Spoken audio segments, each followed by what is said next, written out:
es unir fuerzas para lograr un objetivo común. Llegar directamente a tus oídos. Sónica Más. Sumamos radio. Algo está muy mal en este sistema. Ya te diste cuenta. Y la única salida está en el sentido contrario. A contramano. Enrique Romero y Pablo Roma van a fondo en la dirección contraria. A contramano. Antisistemismo explícito.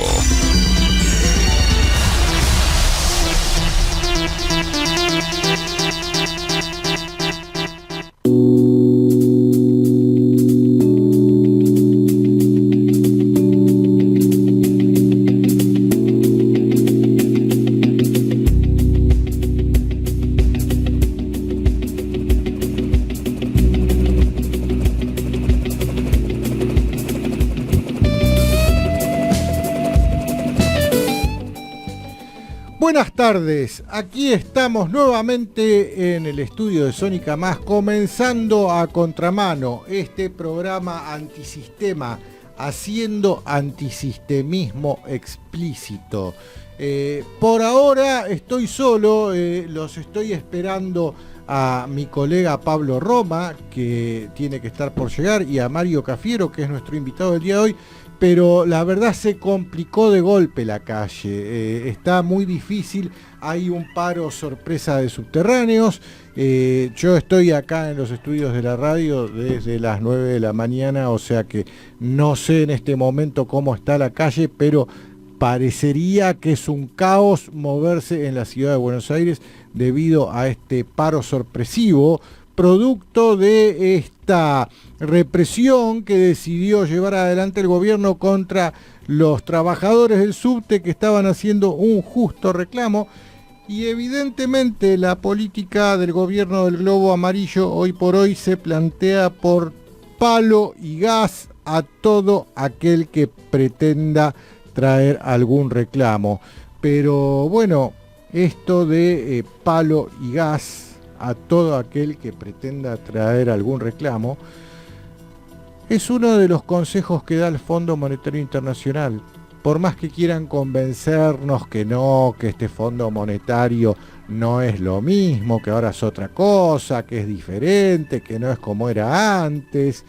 A ver, la Argentina está en una crisis igual a la de antes, y el Fondo Monetario Internacional creo yo que es un fondo peor que el de antes, porque hoy está al frente una mujer que está condenada en su propio país, en Francia, por corrupción, por malversación de fondos públicos cuando ella era ministra de Economía de ese país, de Francia, durante el gobierno de Sarkozy.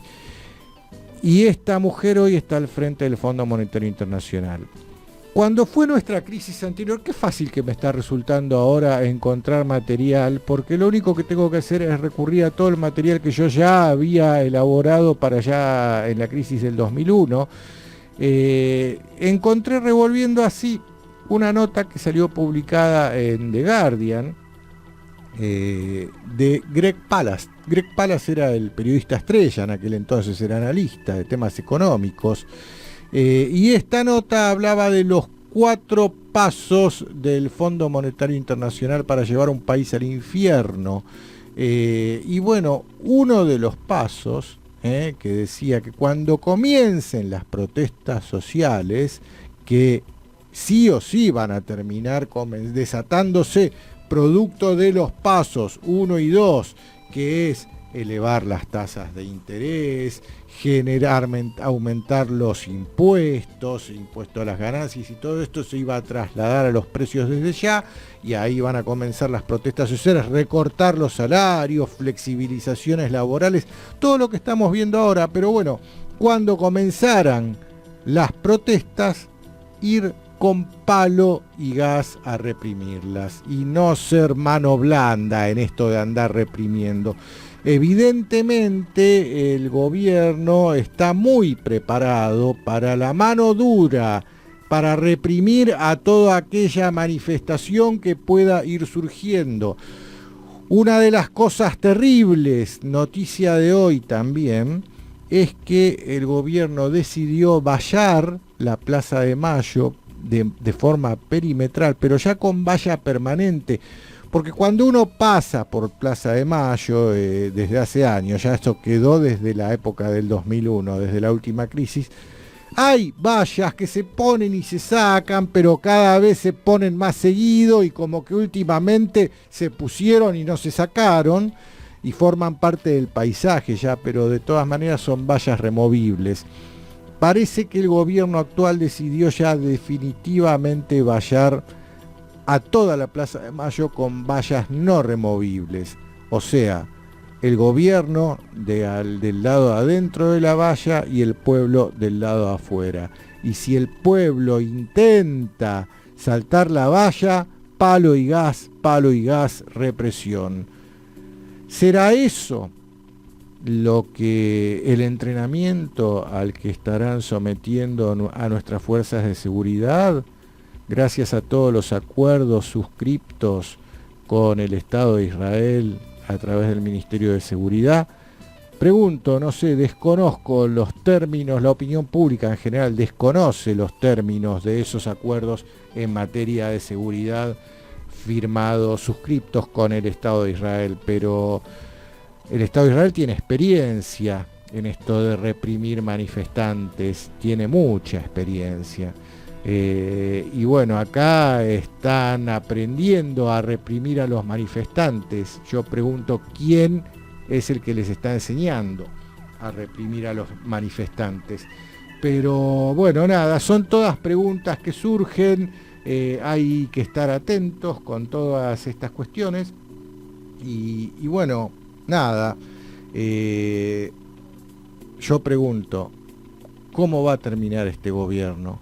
¿Qué es lo que nos espera a partir de ahora como ciudadanos? ¿Qué podemos esperar de este gobierno? Hay que seguir muy de cerca todo. Uno de los detalles fundamentales también de estos días es la visita de un canciller británico acá a la Argentina. Ayer estuvo Boris Johnson en Buenos Aires y hay una serie de cosas que quiero ir señalando porque son muy importantes de todo lo que significa la relación entre la Argentina y Gran Bretaña, que es muy anterior a nuestro nacimiento como Estado Nacional Soberano.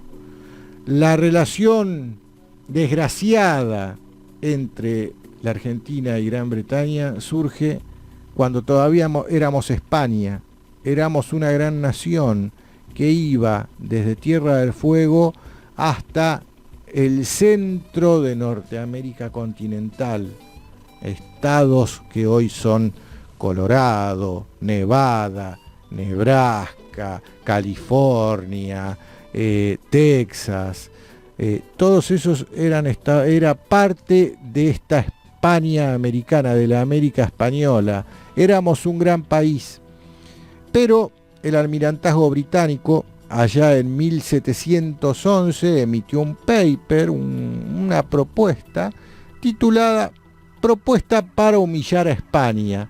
¿Por qué? Porque España era la potencia dominante en aquel entonces e Inglaterra el desafiante. Esta propuesta para humillar a España consistía en generar movimientos independentistas para balcanizar en 70 republiquetas bananeras, que eso es lo que somos hoy en toda Latinoamérica, a toda aquella gran América española. Y es lo que lamentablemente hoy vivimos. Llegaron las invasiones inglesas en 1806 y en 1807 y ahí sí podemos decir que comenzó nuestra desgraciada relación con el Imperio Británico. Si bien en aquel momento pudimos repelerlos, después se han encargado de dejar a sus personeros a que sean ellos quienes le den forma a la nueva nación que se estaba gestando, la naciente Argentina de luego del 25 de mayo de 1810 y luego del 9 de julio de 1816. Esta Argentina fue totalmente moldeada de acuerdo a las necesidades de la geopolítica británica, totalmente moldeada todo nuestro siglo XIX y toda nuestra primera mitad del siglo XX hasta que llegó el general Perón. Fue esa Argentina hecha a la medida y a la necesidad de los intereses económicos y geopolíticos del Imperio Británico. Bueno, y volviendo al tema de la visita del canciller Boris Johnson a la Argentina, la primera intención que tenía el canciller Boris Johnson acá cuando llegó a Buenos Aires era hacer el acto central en el hall de la remodelada e inaugurada por el gobierno del Globo Amarillo, inaugurada la remodelación, Estación de Retiro. Todo un símbolo. Desde el gobierno le dijeron, no, mira, es demasiado, nos van a comer los muchachos si hacemos eso. Por eso decidieron hacer este acto frente al cenotafio de Malvinas, que no debe haber sido fácil convencerlo al canciller británico para que aceptara eso. La propuesta que vinieron a traer desde la embajada británica era este acto, hacerlo en el hall central de la Estación de Retiro, en el hall central de la línea Mitre. Mitre, obviamente, un personero de estos, Mitre y Sarmiento, dos personeros de estos intereses geopolíticos británicos allá en el siglo XIX.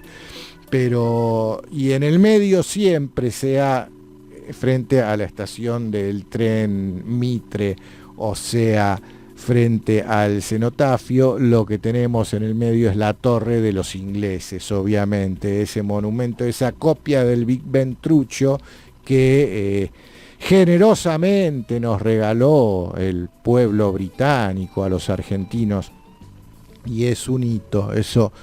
Y no vamos a ponernos ahora a analizar su belleza como monumento arquitectónico, que eso es indiscutible, todo eso, pero lo que representa en sí la torre es un mojón de soberanía que nos han dejado los ingleses plantado acá en Buenos Aires. Lo que representa el ferrocarril acá en la Argentina es lo mismo, hecho de acuerdo a la necesidad de la geopolítica británica, también lo mismo, no por nada. Todas las líneas férreas confluyen hacia el puerto de Buenos Aires, las líneas férreas construidas por los ingleses. No por nada, todas las líneas férreas, ya sea Mitre, Sarmiento, Belgrano, Urquiza, Roca, todas fueran construidas por los ingleses y usando diferentes trochas. No sea cosa que después venga algún gobierno nacionalista, les quitara los ferrocarriles y esos ferrocarriles tuvieran la posibilidad, esas líneas férreas que todas confluyen en Buenos Aires, tuvieran la posibilidad de interconectarse entre sí. Esos fueron los caballos de Troya que nos fueron vendiendo los ingleses a lo largo de la historia, y no por nada querían ellos hacer este homenaje ahí en la estación central de la línea General Mitre, ¿no?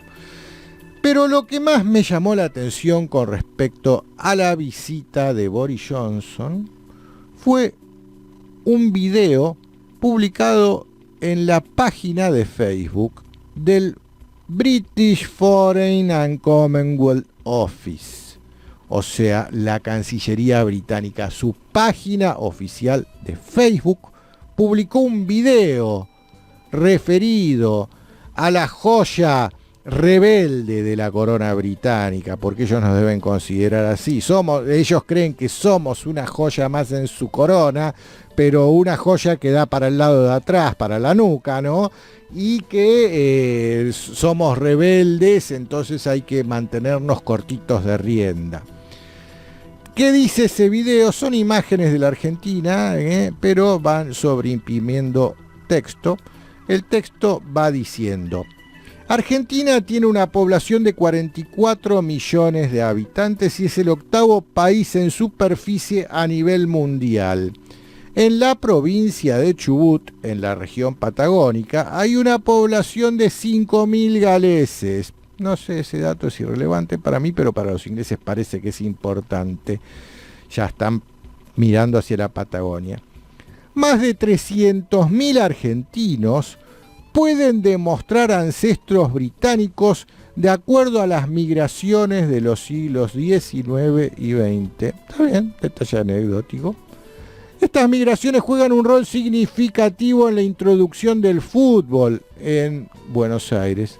Sí, ok, por eso se llama fútbol, sí, los equipos, River Plate, por ejemplo, River Plate, todo el mundo cree que el club de Núñez se llama River Plate, porque en inglés se dice Río de la Plata, y no, River Plate quiere decir Río Plato, no Río de la Plata. En inglés Río de la Plata sería Silver River, una traducción más o menos aproximada, o River of the Silver. River Plate quiere decir Río Plato, y ese era el nombre que las cartas británicas le daban a nuestro río, Río Plato. ¿Por qué? Y porque quien navega en el Río de la Plata y lo conoce sabe que es un río que tiene forma de plato. Lo han sufrido los ingleses porque se quedaban varados en todas las esquinas acá en el Río de la Plata y no podían navegar, y eso fue una dificultad muy grande que han tenido a la hora de las invasiones inglesas. Por ejemplo, no por nada una brigada de caballería al mando del aquel entonces joven don Juan Manuel de Rosas a las órdenes de Liniers pudo tomar a caballo una goleta británica que se quedó varada en una bajante del río. Obvio, el río este sí tiene forma de plato, pero bueno, nada, sigo con lo que dice el video de el Foreign Office, Foreign and Commonwealth Office británico. Siguen los títulos que van sobreimprimiendo en imágenes de este video. En 2010 Argentina se convirtió en el primer país de América Latina en legalizar matrimonios del mismo sexo. Y yo me pregunto, ¿y qué tiene que ver esto? ¿Qué interés especial tienen los ingleses en promover en países leyes de matrimonio igualitario? Me pregunto, ¿o qué tiene que ver? Si un país tiene esta ley, ¿es un país digno para mantener relaciones con el Reino Unido? Y si no la tiene, ¿no? Me llama mucho la atención que esto sea un punto destacado para el Foreign Office británico. Si existe o no ley de matrimonio igualitario en una nación. Llama mucho la atención. Otro de los títulos que sobreimprimen. Hoy Argentina es la tercera economía y base industrial en América Latina. Las exportaciones del Reino Unido a la Argentina se incrementaron en 44,1% en el último año. Y este es un detalle importante que sale de este video. La verdad, no sabía que estamos incrementando nuestras importaciones desde Inglaterra, O sea que los ingleses nos siguen mandando productos como en aquel entonces, como en el siglo XIX. Nosotros les mandábamos el cuero y ellos nos mandan los zapatos. Sigue.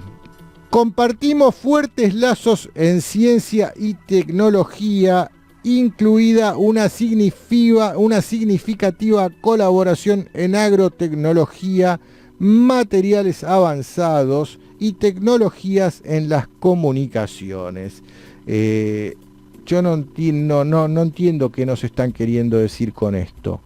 ¿Que la agrotecnología la quieren manejar ellos? Evidentemente sí, hay muchas empresas inglesas detrás de esto. Materiales avanzados, bueno, ahí les doy la razón. Ellos tienen desarrollos de los cuales nosotros deberíamos aprender mucho, pero quiero destacar también que acá en la Argentina hay mucha buena materia gris y mucha ciencia aplicada al desarrollo de lo que se llaman materiales compuestos, y que son estos materiales avanzados a los que se refieren, como por ejemplo en el INVAP, en el INTI, pero bueno, las políticas del gobierno tienden a vaciar de presupuesto a estas instituciones. Entonces, bueno, esto es lo que dicen desde el Foreign Office británico que ven de la Argentina. Pero otra de las noticias que salió y que quiero traer acá a colación, salió publicado en Clarín el 17 de mayo. En el Reino Unido consideran que la Argentina ya no es una potencia militar capaz. Así lo señala un artículo del influyente UK Defense Journal. La nota la escribe Natalia Niewski-Wade. Nunca supe pronunciar el nombre de esta Natalia. Niewski-Wade, algo así es. Pero leo brevemente de qué se trata.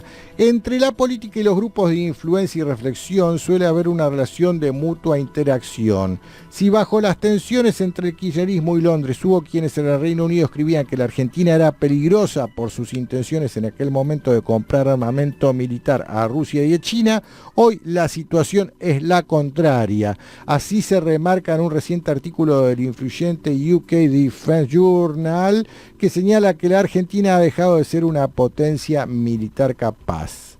Numerosas veces la prensa británica se ha hecho eco de versiones nunca confirmadas que magnifican una situación por demás inexistente, como la que aseguraba que Estados Unidos le iban a vender a este país un buque de guerra para restaurar la soberanía en las Malvinas. Sí, vamos a ir a invadir las Malvinas, creen.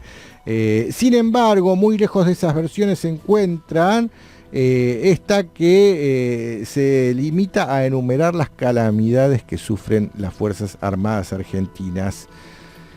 Y además, desde que Mauricio Macri asumió su gobierno, este país se ha embarcado en una política de acercamiento a Londres, en el que si bien el reclamo de soberanía sigue latente a un nivel diplomático, el tono del mismo se ha enfriado. Yo acá diría que el tono del mismo es inexistente. Es prácticamente el de ponernos al servicio de su majestad británica, el tono del gobierno actual. Pero lo que sí queda claro, que la Argentina está totalmente desarmada, desmantelada. Hemos perdido nuestra última arma estratégica que poseíamos, el submarino Ara San Juan, y muchas versiones señalan que esto fue culpa de los ingleses. Todavía no está claro cuáles son los motivos y nunca sabremos cuáles fueron los motivos de la desaparición del submarino Ara San Juan.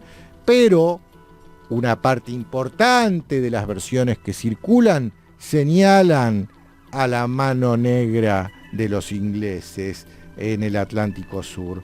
Pero bueno, a esto también hay que sumarle toda la cuestión de las leyes de pesca que está promoviendo, de entrega de la pesca al control británico, que están promoviendo desde el gobierno esto, en hacer acuerdos con los ingleses.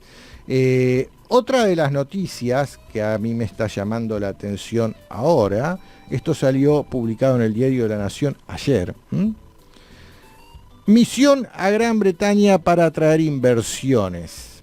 El presidente de la Cámara de Comercio Argentino-Británica, Julián Rumi, afirmó que el objetivo principal de la misión de 60 empresarios y 20 funcionarios nacionales y provinciales que comienza hoy en Londres es fomentar las inversiones británicas en petróleo, gas, minería, infraestructura y agronegocios.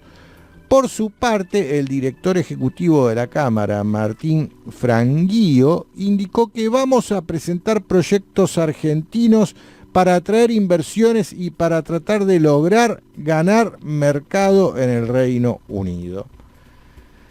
Y estos me hacen acordar al Tratado de Libre Comercio entre Argentina e Inglaterra, impuesto a Rivadavia en 1825. La primera entrega formal con la firma estampada de un presidente argentino que se le hizo a los ingleses. En ese tratado se hablaba de reciprocidad para la libre navegación de los ríos interiores. Los ingleses tenían la libre navegación por todo el Paraná, por todos nuestros ríos interiores, de la misma manera que los argentinos teníamos esa opción de navegar libremente por el Támesis si quisiéramos, pero con una pequeña diferencia, que los ingleses tenían barcos y nosotros no. Me parece que esta misión a Gran Bretaña para atraer inversiones va a buscar un poco eso. Sí, van a tener libertad de explorar el petróleo, el gas, la minería y los agronegocios acá en la Argentina, lo mismo que los grupos inversores argentinos van a poder hacer lo mismo en Inglaterra. ¿Y qué vamos a ir a Inglaterra? ¿A buscar petróleo, a buscar gas, a buscar minería, a construir infraestructura? No nos engañes más, no nos tomen de pelotudos. Acá no hay reciprocidad. Acá lo único que hay es entrega. Y esto pasó chiquitito en los diarios, chiquitito. Mira, el recorte del diario La Nación, si se ve en cámara, es este tamaño lo que le dedicó el diario La Nación a esta noticia. O sea, nada. Pero bueno, nuestra relación siempre fue así. Por otro lado, te leo una noticia que, si bien tiene que ver cómo es la cosa de un lado y cómo es la cosa del otro, acá la gran pelea son las tarifas, que nos aumentan la luz, por ejemplo. ¿Por qué? Por imposición de las compañías privatizadas, que en su gran mayoría son de capitales ingleses, como Edesur, Edenor, Transener, que están en manos de Lewis y Midland. Pero en Inglaterra, por ejemplo, y esto salió publicado en el diario Ámbito el 26 de febrero de este año, Reino Unido quiere poner un límite a la factura de electricidad en millones de hogares. La primera ministra fijará un límite para las facturas de energía en 11 millones de hogares británicos durante 5 años con una nueva ley. O sea, mientras allá le ponen precios regulados a la electricidad, acá le ponen precios liberalizados. O sea, ¿de qué reciprocidad me hablan con los acuerdos con los ingleses? Déjense de joder. Pero bueno, vayamos a un corte, enseguida volvemos. Si te diste cuenta que todo está cada vez peor, es porque la dirección correcta es A Contramano.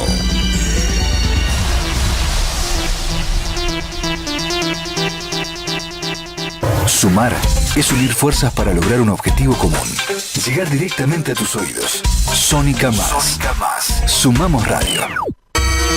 Mark Twain decía, es más fácil engañar a la gente que convencerla que ha sido engañada. Mark Twain iba a contramano.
Bueno, acá seguimos con A Contramano y llegó mi gran amigo Mario Cafiero. ¿Cómo te va, Mario? Qué buen día. ¿Qué pasa en la calle? Yo estoy acá desde las 9 de la mañana y no sé, pero sé que es imposible moverse hoy. Hay paro de subtes porque detuvieron a varios metrodelegados, entre ellos al compañero Néstor Segovia y otros más, por una protesta.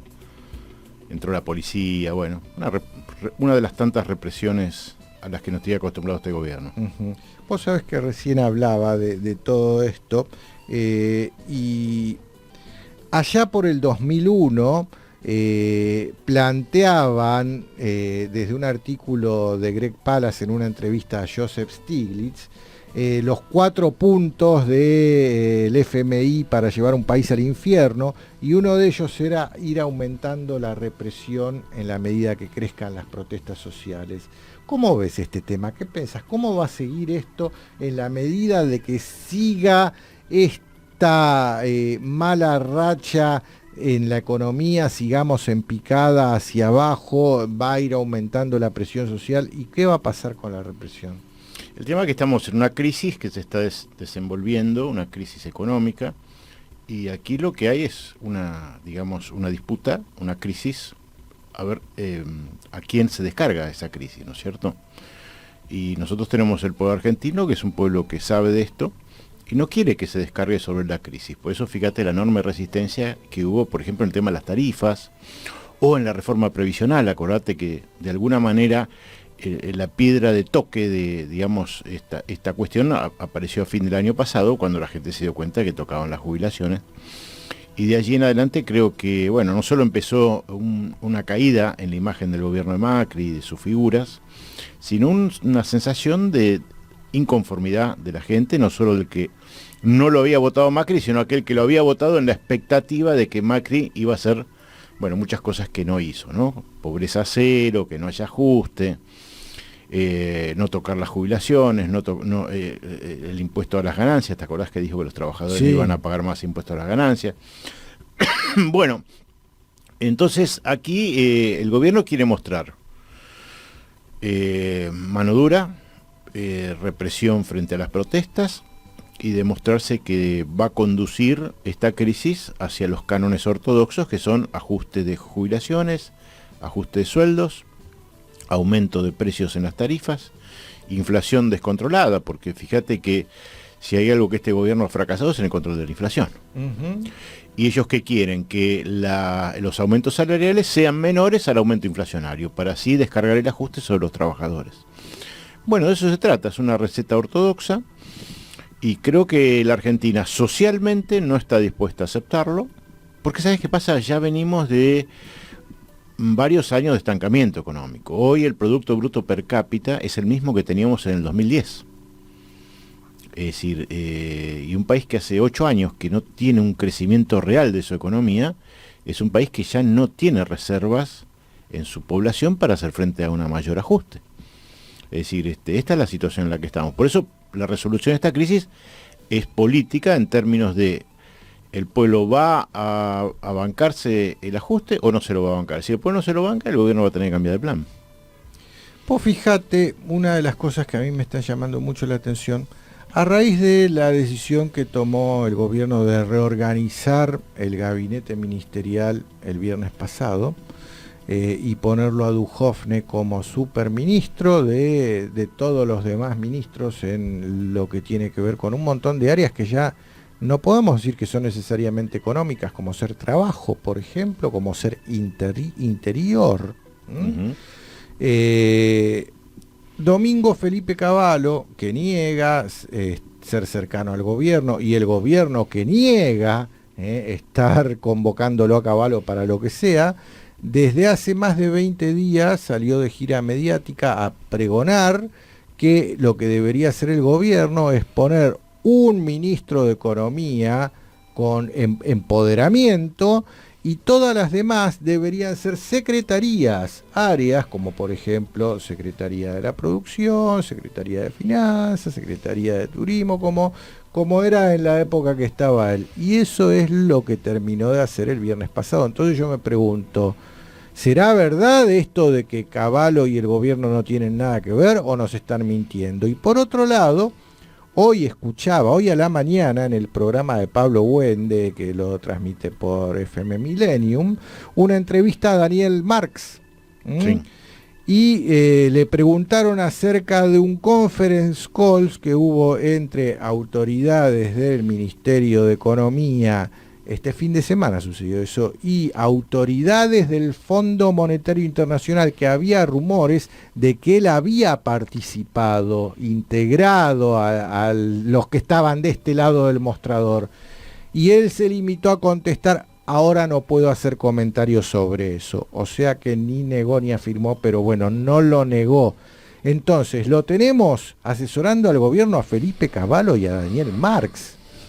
Sí, más allá de la anécdota de si estuvieron o no estuvieron en tal o cual reunión, si se vio con Macri o no, el tema es si las ideas de Cavallo y de Marx están gobernando. Y esto es indudable.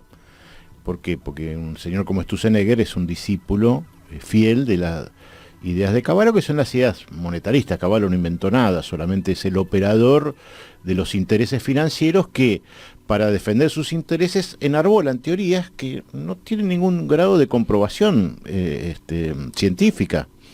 Esto de que hay que abrirse a los mercados de capitales, no hay ninguna prueba de que al abrirse a los mercados de capitales vos logres un bienestar económico, una mejora en tu economía, muy por el contrario.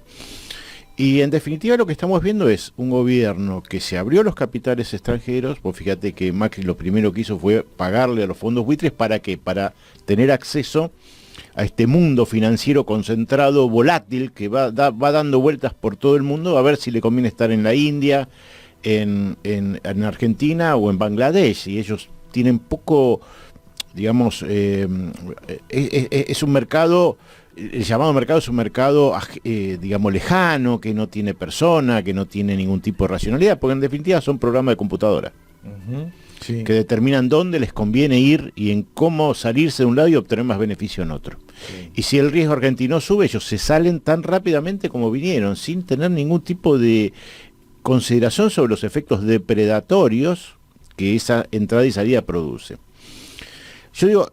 Además, lo que veo de los diarios es que sabemos que es un gobierno de CEOs, pero también es un gobierno de egos. Porque si el ego de Marcos Peña sobre Duhovne, es decir, la lucha que hay interna es tremenda. Sí, es terrible. Es decir, terrible. Y los medios no manifiestan la realidad de lo que sucede ahí. ¿Sabes por qué? Porque hay gente que no viene de la política, viene de las empresas. Son las luchas de los gerentes, ¿viste? En las empresas. Sí, las famosas internas. Las internas, ¿viste? Furiosas, donde vos decís, che, ¿qué diferencia hay entre Duhovne y Marcos Peña? Ninguna. Que Duhovne es más industrialista y Marcos Peña es más financista. No hay ninguna. Es una cuestión de lucha por un espacio de poder en este Titanic. Sí. Este es el problema, ¿no? Los dos corren el programa en su cerebro de la planilla Excel. Al fin y al cabo de recorrer toda la planilla Excel, el número tiene que ser positivo. Si es negativo, sí, su gestión como CEO es reprobable y lo echan. Si es positiva... pero vos recién mencionabas con respecto a Cavallo, a Marx, que su filosofía, y que es la filosofía que este gobierno predica, es la del monetarismo. El monetarismo es la escuela de Chicago, es Milton Friedman, es la teoría cuantitativa del dinero, es la teoría que sostiene que al dinero se lo maneja a través de la regulación de la tasa de interés, la circulación monetaria. Eso es lo que nos trajo hasta acá, es la desgracia argentina instaurada desde Martínez de Oz hasta hoy.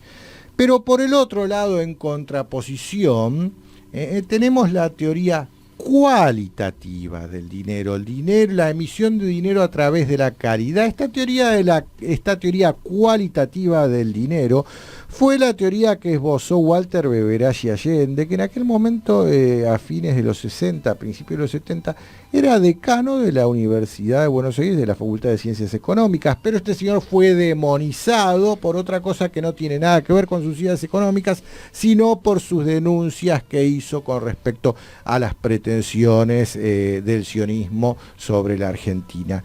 Y eso sirvió como excusa para enterrar todas sus teorías económicas, que eran muy interesantes, las teorías cualitativas. Y uno de los temas que quedó pendientes de la última charla que tuvimos la semana pasada era esto: ¿qué otra alternativa hay para manejar el dinero que no sea el monetarismo de la Escuela de Chicago?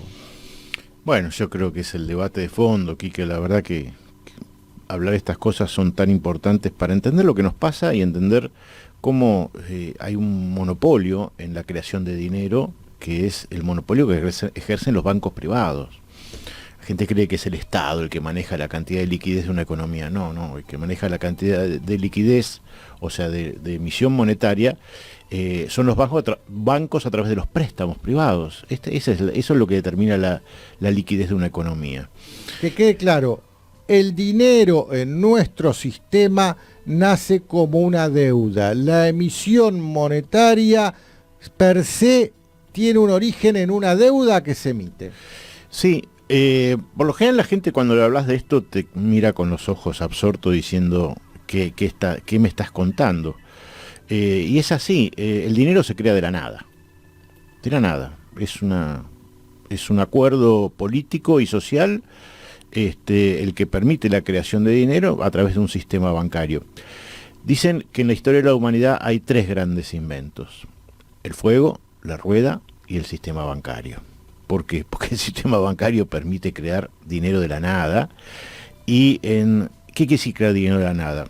La gente cree que no, hay que esperar que la gente vaya a depositar en un banco la plata para que el banco te preste esa plata, ¿no? Sí. O sea... Es la gran mentira que nos han metido en la cabeza. Claro.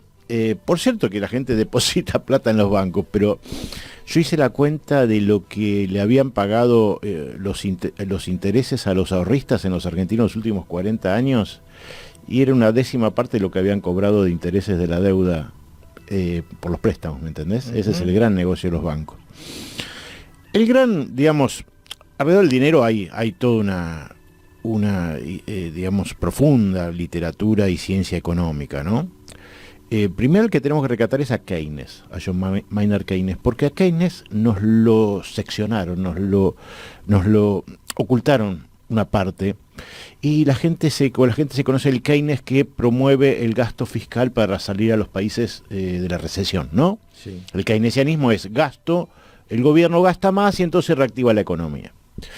Pero esa fórmula de Keynes era, digamos, posterior a su otra fórmula, que era la cuestión monetaria. O sea, él decía, cuando hay un desorden monetario y económico, vas a terminar en recesión y así se soluciona. Pero la gran tarea de Keynes fue cómo regular el sistema bancario para no caer en esas crisis precisamente. ¿Está claro? Uh-huh. Y toda la teoría monetaria de Keynes está olvidada. Además, acá en el Río de la Plata, nosotros tenemos muy buenos aportes a las teorías monetarias. Una de ellas la de Silvio Gesell. Desde ya el propio Keynes lo cita a Gesell diciendo que en el futuro la economía tiene más para aprender de Silvio Gesell que de Karl Marx. Karl Marx lo pone a Silvio... Mirá lo que estamos diciendo, que John Maynard Keynes, uno de los cerebros más importantes de la economía mundial y de la historia económica del mundo, dice en su libro que hay un señor, Silvio Gesell, que acá en la Argentina no se conoce, pero que es argentino-alemán, que vivió en la Argentina y que su teoría la esbozó de su práctica acá en la Argentina. Silvio Gesell, el padre de Carlos Gesell, de la villa Carlos Gesell, para decirle a la gente de quién sí. estamos hablando. Sí.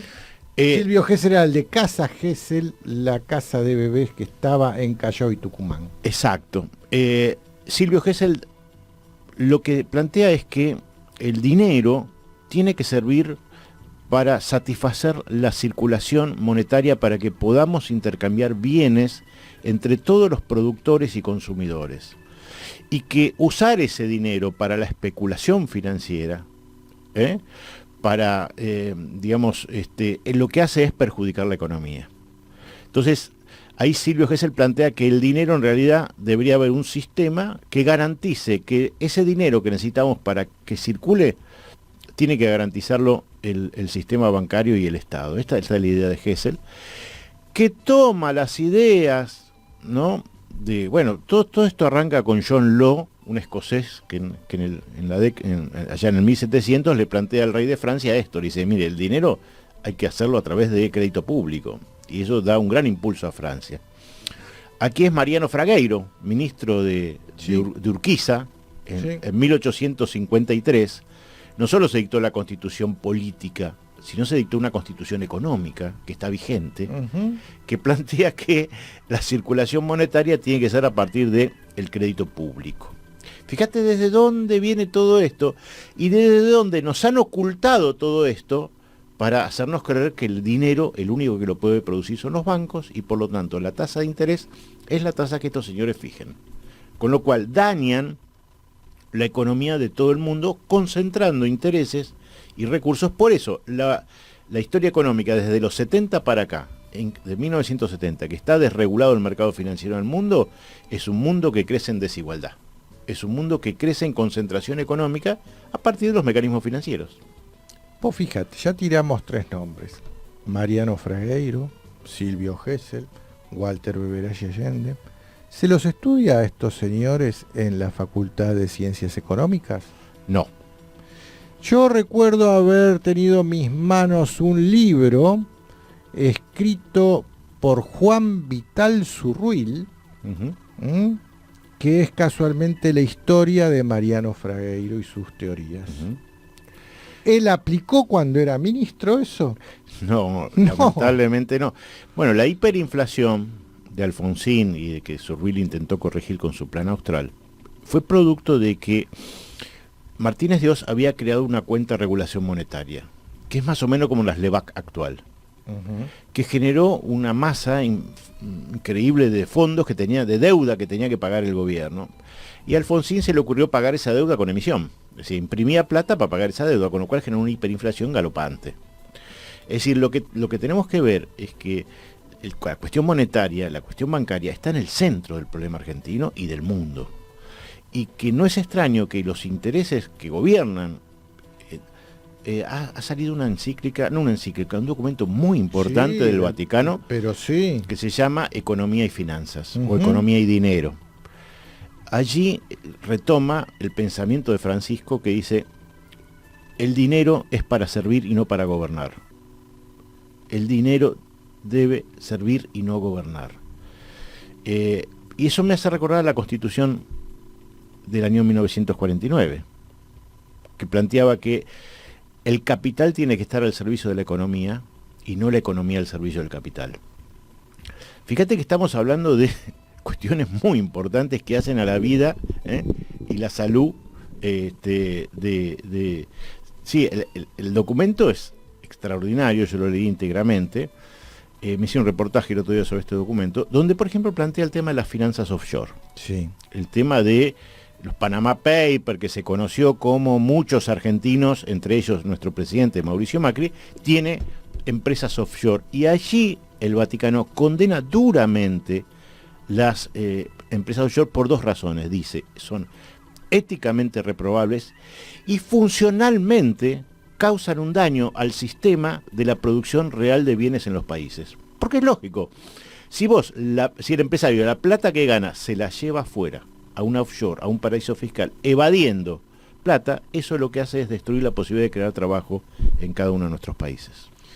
Sumamente interesante todas estas cuestiones monetarias. Es el gran enigma del capitalismo. La gente de la calle, si supiera lo que se esconde detrás de toda esta teoría que nos venden como monetarismo, saldría a la calle y haría una revolución en el acto. Esto creo que lo dijo ni más ni menos que Henry Ford. Henry Ford, exactamente. Porque siempre hubo una división entre el capital industrial, ¿no? Entre los Ford, entre, digamos, el capital industrialista y el capital financiero. Sí, la producción al servicio el trabajo al servicio de la producción, o la especulación al servicio de la usura y el aprovechamiento, la esclavización del ser humano.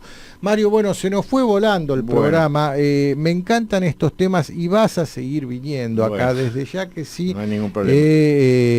Y contá con nosotros para cualquier cosa que vayan haciendo, encarando. Llamanos y vas a estar acá desde ya. Bueno, y te agradezco tanto por haber venido, siendo hoy un día tan difícil. No, yo te agradezco a vos, porque estos son los temas que hacen a la política de verdad. Sí, todo así lo es. demás son juego de artificio. Todo lo demás es chamullo, así es. Bueno, Pablo Roma se nos perdió en combate, debe estar todavía transitando por dentro de algún túnel subterráneo. Le agradecemos a Álvaro Almada la operación del día de hoy, y si ustedes se quedan acá en la frecuencia de Sónica Más, enseguida vienen los Rossi y les van a contar qué está pasando hoy en la Argentina. Chau y gracias.